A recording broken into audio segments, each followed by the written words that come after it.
Can this pairing of TJ Sanders and Ed Oliver work? We're going to talk Bills defensive tackles and a whole lot more today on Locked On Bills.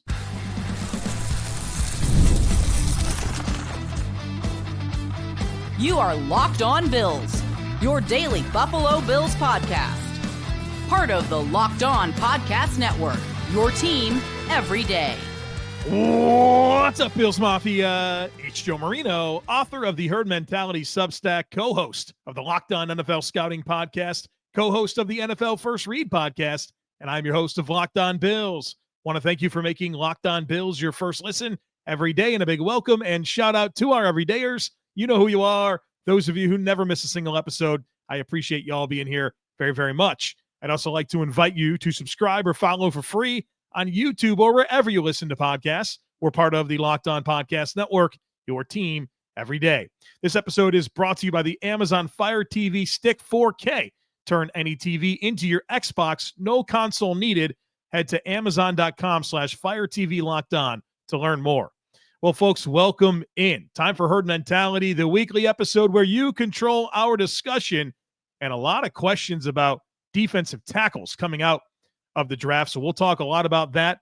Beane's trade-up tendencies, not drafting a receiver, and a whole lot more today. Let's get into it. First one comes from Papa T, who says, based on the TJ Sanders Substack film breakdown, you seem higher on him now than pre-draft. Assuming that is the case, is it because he's a Bill now and you are seeing him more optimistically, or is there an increased focus on the player now that he is a Bill and just watching the tape with a different perspective? This is not criticism at all.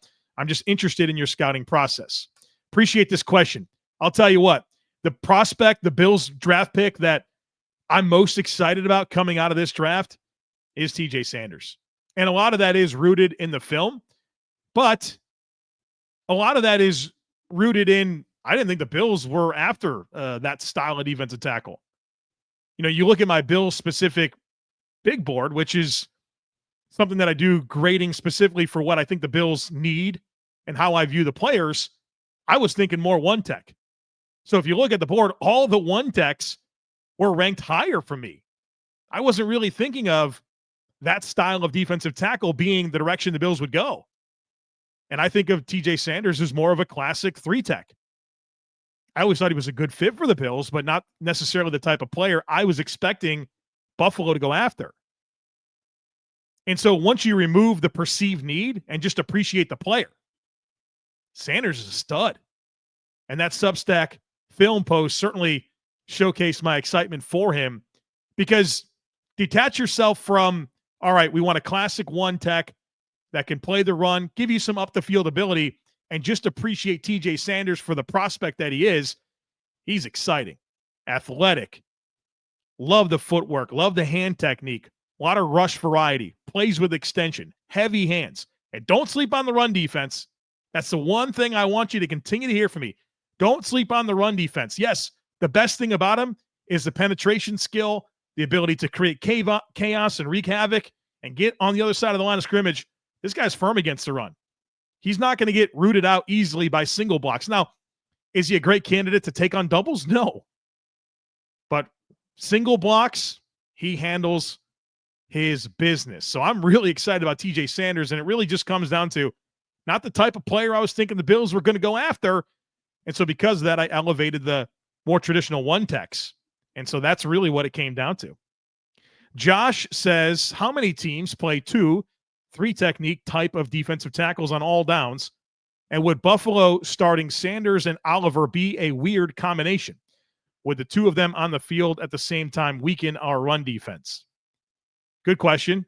Now, first of all, I don't think the Bills are going to start Sanders and Oliver next to each other and play them for most of the snaps. Daquan Jones, a more traditional one tech, is who I expect to be the one tech. Now, the pairing of Sanders and Oliver is interesting because it's not an ideal pair, and I would think it's pretty unique relative to the landscape across the NFL.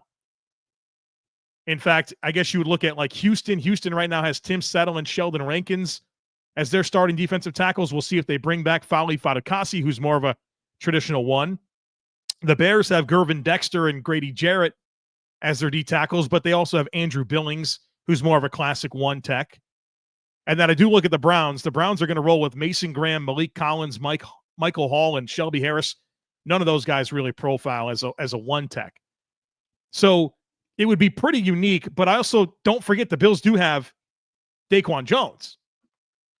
And again, don't sleep on Sanders' run defense. He played in the A-gaps quite a bit for South Carolina. And I think the other piece of this conversation, because, I mean, obviously you're talking about Ed Oliver, who the Bills have paid, and TJ Sanders, the number 41 pick in the draft. There's a lot of belief in both of those players, and certainly they're going to play together at times. But I think when you have the type of defensive ends that the Bills have, power style ends, it probably helps a little bit if you want to lean into more penetration style players and, not necessarily have the classic one tech, three tech combination. But I'll say this, the Bills rotate a lot, figure out the snaps. There will be plenty of situations where it will make sense to play Oliver and Sanders together. There will be some where it won't. But there's plenty of snaps. You like to rotate. It's a good problem to have.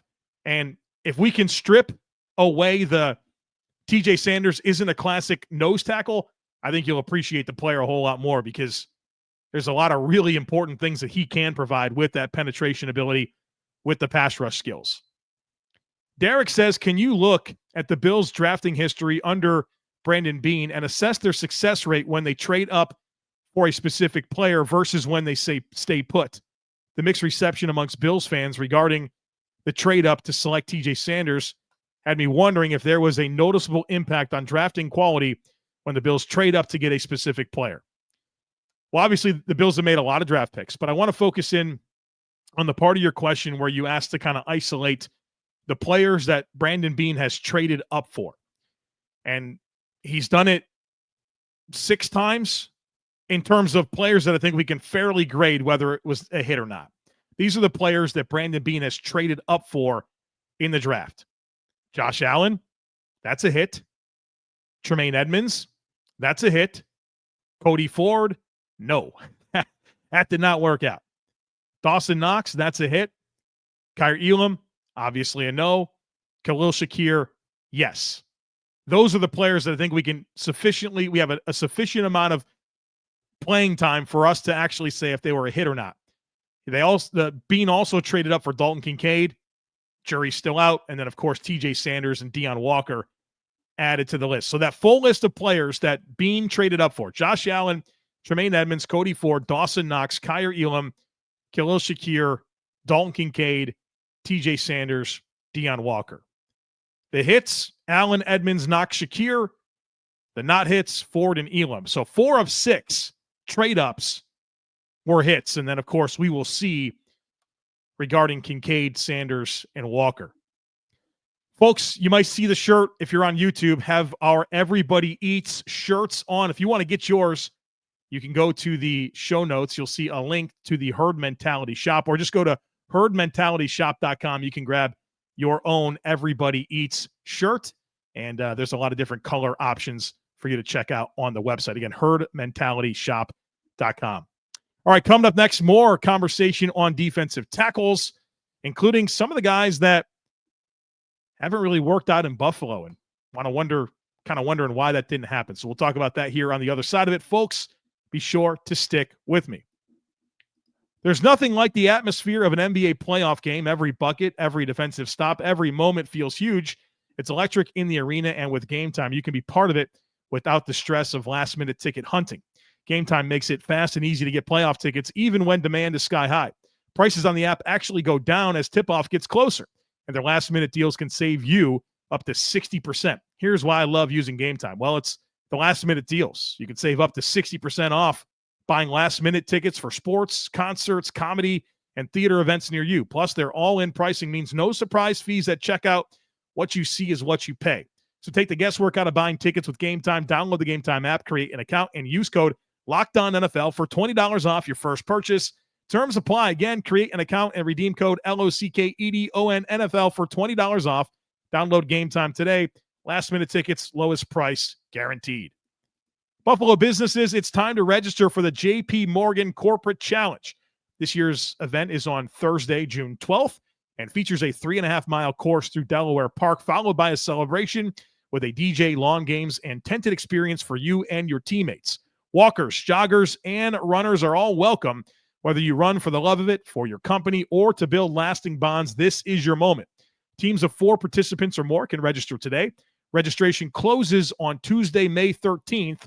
1 part run, 1 part party. The Corporate Challenge has earned its reputation as Buffalo's corporate social event of the year. Join us for great competition, teamwork, company pride, and a true sense of accomplishment. Go to www.jpmorganchasecc.com and choose Buffalo as your location to start your registration today. We'll see you on the course. All right, the next one today comes from Zach, and Zach says, now that there are 6 defensive tackles on the roster with significant investments in them, does Larry Ogunjobi need to be on the initial 53 on cutdown day, or will he be exempt? Seems like a tricky numbers game, and would be nice if the Bills had 6 weeks of the season before they had to make tough roster decisions. So the good news is both Larry Ogunjobi and Michael Hoyt, they are roster exempt to start the season. So the Bills don't have to do any type of roster gymnastics. They will go on the suspension list, and then the Bills will be able to set their 53. And then in 6 weeks, they'll have to sort that out when they want to activate those players and put them on the roster. I agree. There are potentially some challenging things to figure out. You look at this crop, I think the Bills are going to roster 5 defensive tackles. Ed Oliver, Daquan Jones, TJ Sanders, Deion Walker, and Dwayne Carter. That would be your 5. And then in 6 weeks, you figure it out with Larry Ogunjobi and his return. And, maybe one of those guys will be injured, perhaps. Maybe you'll have a situation where, there's maybe a guy's not performing. Obviously, we have a lot to learn about Dwayne Carter in year 2. And looks like he's going to major at the 1 technique position. Is that going to go well? We'll find out. Is Deion Walker's back something that's a problem and they want to slow play that? There's some factors to consider, but the good news is, at least to start, they will not have to do any type of roster gymnastics for Larry Ogunjobi or Michael Hoyt. Next one here comes from Drew, who says, at a high level, I want to know what specific traits or other factors you think make or break a defensive tackle in Sean McDermott's defense. I've always wondered about this since defensive tackle has been such a revolving door of 1 to 2 year players with varying levels of productivity relative to their other stops. I know you've covered Sanders and Walker as prospects, but was hoping you could break down generally what you think projects well as a fit for our defensive tackle, both the 3-tech and the 1-tech, and how much Walker, Sanders, and Ogunjobi stack up against those things. And then he drops some recent case studies that provoke this thought, brings up Poona Ford, Tim Settle, and Jordan Phillips. And, of course, Poona Ford was good with Seattle, didn't do anything with the Bills, really didn't get a chance to play, then was awesome for the Chargers, got a nice deal to go to some team, the Rams. And Tim Settle, right, was like flashy and ascending with Washington, comes to Buffalo, doesn't really do anything, had a good season for Houston last year. And then there's Jordan Phillips, who's not good anywhere besides Buffalo. So I think those are fun names to invoke to kind of help get to the bottom of this conversation. So let me share some thoughts here. The Bills obviously have 2 different types of defensive tackles. The 3 technique, which plays in wider alignments, on the outside shoulder of the guard. And you have the 1 technique that traditionally plays in closer alignments to the ball, which is kind of on the outside shoulder of the center. And so the 3 technique position, the most important thing about that role is the player's ability to penetrate, to be able to get up the field, to pass rush, to create chaos and disruption, right? You want athleticism. That's what's really going to matter. And that's where you can typically have a smaller player like an Ed Oliver, right? Ed Oliver's not 310 pounds, right? He's going to be in the 290s. And you see other 3-techs that are like that. That's that type of role. More of a penetration up the field, athleticism. That's what we're looking for. The 1-tech for the Bills is a position where size is more important. You want those players to be more firm at the point of attack. There's a lot more of an emphasis on keeping the second level clean, playing a gap and a half, but you still have to have some up the field ability. The Bills have made it clear. They're not here to get the 350-pound guys that just eat space, clog up the middle, don't really get up the field, right? Your classic kind of throwback, your Vince Wilfork type players. That's not a type of skill set the Bills are interested in, whether you like it or not. Like, that's pretty clear based on their behavior. And you think about the nose tackles they've invested in: Harrison Phillips, Starlo Talele, Daquan Jones. Those are really like 315-pound guys, not 330, 340, 350, right? These big monsters that some teams might have in the middle of their defense. So that's kind of the contrasting styles, and I think what's most important to them. I think it's interesting when you look at the three players that you invoked: Ford, Settle, and Phillips. For Poona Ford, the success that he's had in the NFL has mostly come in odd front defenses that, their defensive linemen are more two-gapping players as opposed to one-gap penetration up the field style, right? So very stylistically different. Now, I would have loved to have seen Poona Ford play more in this defense and what that would look like, because I think a lot of Poona Ford, and I think he's been productive and good pretty much anywhere but Buffalo, but it's almost not fair to say he wasn't good in Buffalo because he really didn't play. With Tim Settle, that felt like a good fit. Maybe with him, it was expectations, right? Flashy player in Washington, comes to Buffalo, gets his first real deal in the NFL, didn't meet the expectations. Then he goes to Houston and kind of finds himself a little bit. Now, I wonder just, did he come in with some pressure and didn't get it going? You never know. But, I mean, that one's unfortunate because you do feel like the skill set does fit what would traditionally work in Buffalo. Then with Jordan Phillips, I think the reason he's only been good in Buffalo is because the other places he's been, Miami, the Giants, the Cardinals, even Dallas, he's having a two-gap. He's playing odd front defenses and two-gapping, where in Buffalo, that's not the case. So you look at him, and he's huge, right, 350 pounds, and you think that's a traditional classic nose tackle, but not really, right? I kind of extend some of that to Deion Walker, where you might look at him and say, traditional classic nose tackle. Not really, more of a penetration style guy. So I think the Bills are really looking for, even in their more traditional one-tech spot, up the field ability, right? You can't just be a space eater that can't move. They want guys that can really move and get into the backfield. So hopefully that answers the question.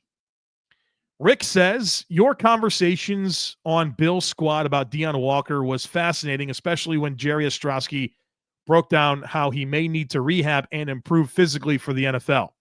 Assuming the Bills know all of this, do you think they had the Ogunjobi suspension in mind when they made the pick? Given Walker's situation, they could A, IR him at the start of the season, making it easy to add Ogunjobi as the fifth defensive tackle. B, IR him when Ogunjobi returns for a 1-for-1 exchange. Or C, he's 100% and deserves a roster spot. The Bills team might believe they have a way to be patient, looking more to next year with him if necessary. So as we talked about, the Bills won't have to do any roster gymnastics with Larry Ogunjobi. I think we're going to get a better idea on Deion Walker at training camp. Beane's already warned us that they're going to take it easy with him in the spring so that he can be a full go for camp. And if he's a full go for camp and he's practicing every day, then I expect him to be in the mix. That would be my expectation. I think where this conversation gets very interesting is when it is time to bring Larry Ogunjobi back, what's the move? Is there an injury that it just takes care of itself? Do they get a look at get a look at Walker or even Carter and think, you know what? We're kind of transforming both of those bodies, right? Carter probably beefing up a little to play the one. Walker, it feels like maybe not a body composition change, but getting that back to be fully healthy. Maybe they do want him to shed some weight to help him bend and be less top heavy. I'm curious to see what they do, but I guess they'll figure it out in 6 weeks. And look, sometimes it doesn't really work out naturally, where you do have to get creative. Well, the Bills roster 6 defensive tackles. They did last year down the stretch. Remember, this team was calling in Quentin Jefferson and Jordan Phillips off the street late in the season, having to play those guys in the postseason. So I don't think the Bills are adverse to being heavy with numbers at the defensive tackle position. So it does get pretty fascinating when Ogunjobi's ready to come back. And what are they going to do? I think that'll be interesting, and it might just take care of itself. All right, coming up next, the Bills didn't draft a wide receiver.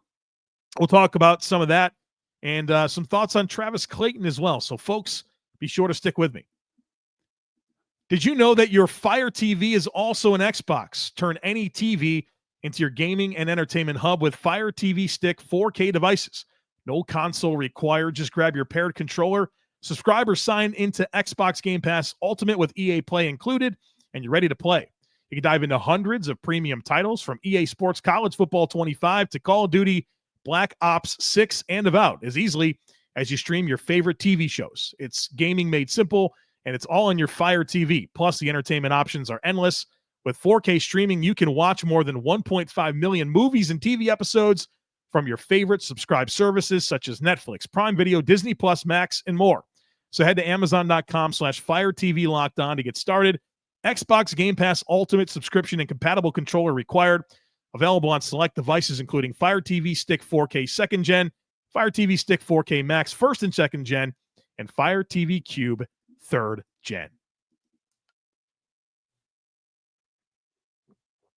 All right, let's get into a few more. This next one comes from James. James says, looking at the Bills draft and where a lot of wide receivers went, Jalen Royals and Torrey Horton are the only possible guys that would have made sense. My herd mentality question is, would your feelings about the wide receiver room be all that much different if they had taken Royals or Horton on day 3, given how Keon and Shakir looked as rookies? I'll tell you what, the wide receiver board, the way it fell, surprised me a little bit. I think the kind of the middle class of receivers went a little bit earlier than I thought. At the top of round 4, Shamire Dike, Dante Thornton, and Arian Smith all went within like the first 8 picks of the 4th round. Those were all pre-draft visitors of the Bills, guys that I'll be honest with you, I thought were 5th round or later guys. They went early 4. Then Isaac Tesla goes round 3, and Detroit gives up a lot. They traded 2 third-round picks and invested a 3rd-round pick in Tesla. So this like pocket of receivers that I've been really excited about as potential Bills, they all got snatched up pretty early, a little bit earlier than I thought. And then Torrey Horton, the other guy that I was really falling in love with, he goes 4 picks before the Bills pick Jordan Hancock in the 5th round. So I'm of the belief that maybe the Bills got sniped a few times when they were looking at some receivers in the draft, and that just didn't really work out.